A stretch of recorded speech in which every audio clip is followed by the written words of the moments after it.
மீண்டும் ஒரு முறை புன்னகை பெண்ணை நிகழ்ச்சி மூலமாக சாலினிட்டி நேயர்களை சந்திப்பதில் மிக்க மகிழ்ச்சி. வணக்கம்.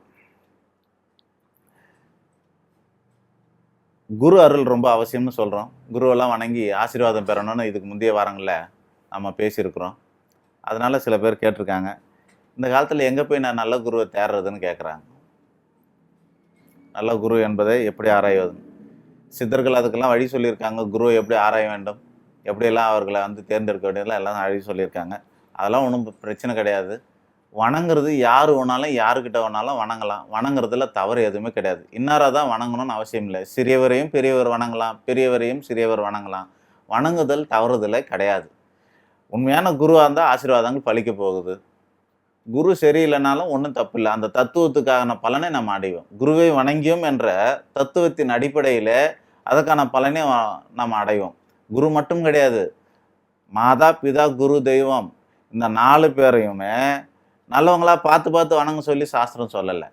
மாதா நல்லவங்களானாக்கா மாதாவை குறை சொல்கிறவங்களுக்கு நம்ம சொந்தக்காரங்களே 1000 பேர் இருப்பாங்க.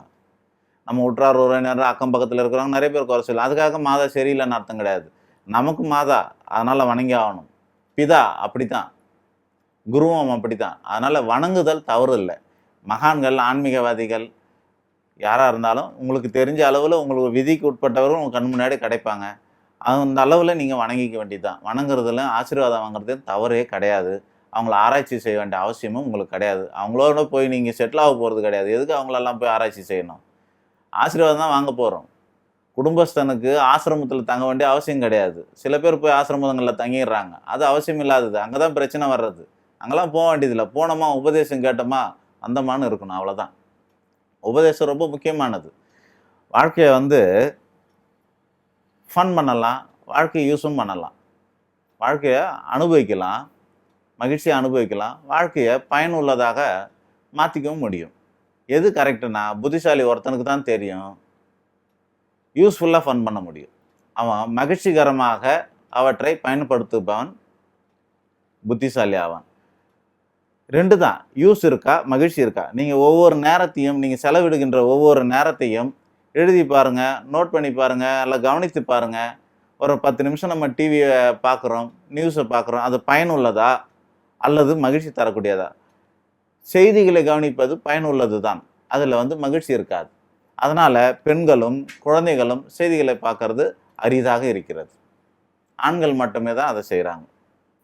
சீரியலை பார்க்கறது மகிழ்ச்சியா அல்லது அவர்களுக்கு நன்மையா அப்படின்னு பார்க்கும்போது எத்தனை சீரியலில் நன்மை இருக்குன்னு எனக்கு தெரியாது.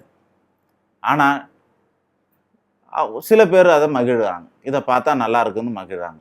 அதோட கலை, சிரிப்பு நிகழ்ச்சிகள் இவைகள்லாம் இருக்குது. இவைகளெல்லாம் மகிழ்ச்சிகள் இருக்குது.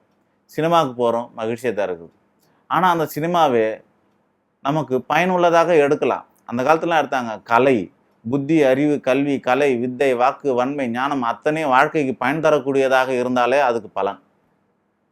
பயன் தரலைன்னா கலையின் அதிபதியாக இருக்கிற சரஸ்வதி வெட்டியா நேரத்தை வீணடிக்கவா ஒரு தெய்வம் நமக்கு? எந்த மதத்திலாச்சும் அது நடக்குமா?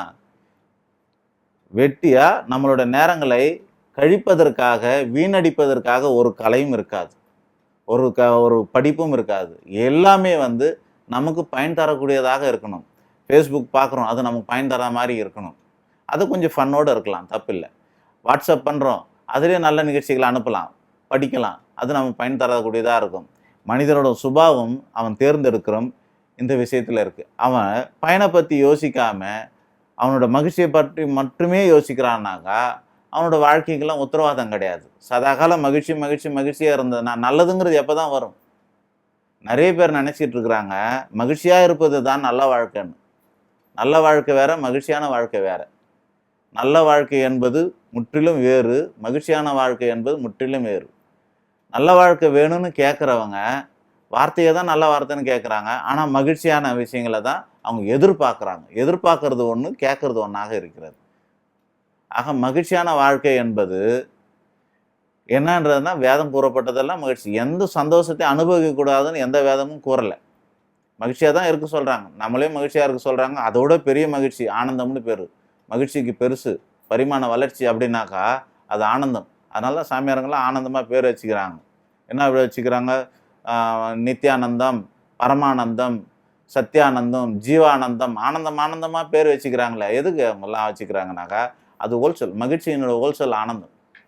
மகிழ்ச்சியின் ரீட்டைல் தான் டெம்பரரி, சீக்கிரமாக காலியாகக்கூடியது தான் இந்த மகிழ்ச்சிங்கிறது. ஆக நீங்கள் ஆனந்தமாக இருக்கிறதுல எந்த தடையும் வேதம் தடுக்கிறது இல்லை. நம்ம ஆனந்தமாக இருக்கலாம்.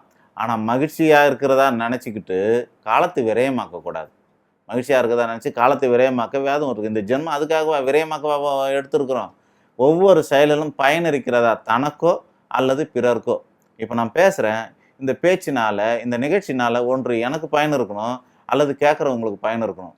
உங்களுக்கு பயன்பட்டது, எனக்கு பயனே இல்லை அப்படின்னாக்கா பயனே இல்லாமல் போகாது. எதுவுமே பயன் இல்லாமல் போகாது. ஒவ்வொரு செயலுக்கு பின்னாடி பலன் கண்டிப்பாக உண்டு. உங்களுக்கு இப்போ பயன்பட்ட உடனே எனக்கு புண்ணியங்கிற பலன் கிடைச்சிடும். உங்களுக்கு பயன்பட்டு நான் 2 பேரோட வாழ்க்கை சீர்திருத்தப்படுமே ஆனால், வாழ்க்கையில் மாற்றங்கள் உண்டாகுமே ஆனால், நிச்சயமாக எனக்கும் பலன் கிடைச்சிருதுன்னு தான் அர்த்தம்.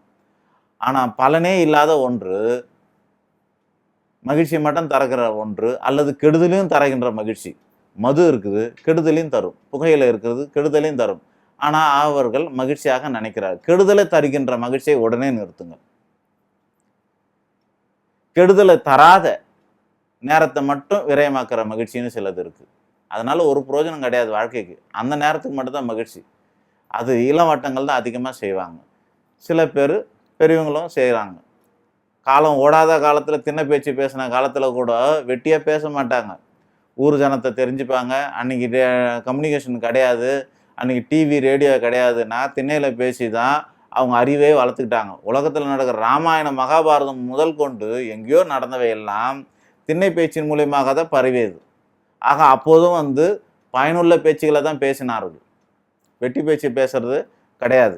நேரத்தை நீங்கள் புரிஞ்சுக்கிட்டீங்கன்னா, ஒவ்வொரு செகண்டும், ஒவ்வொரு நொடியும் மதிப்பானதுன்னு உணர்ந்துக்கிறோம். அத்தனை பேரோட வாழ்க்கையும் மகிழ்ச்சியும் இருக்கும், நன்மையாகவும் இருக்கும். அவனோட வாழ்க்கையில் நடக்காத நன்மைகள் இருக்காது.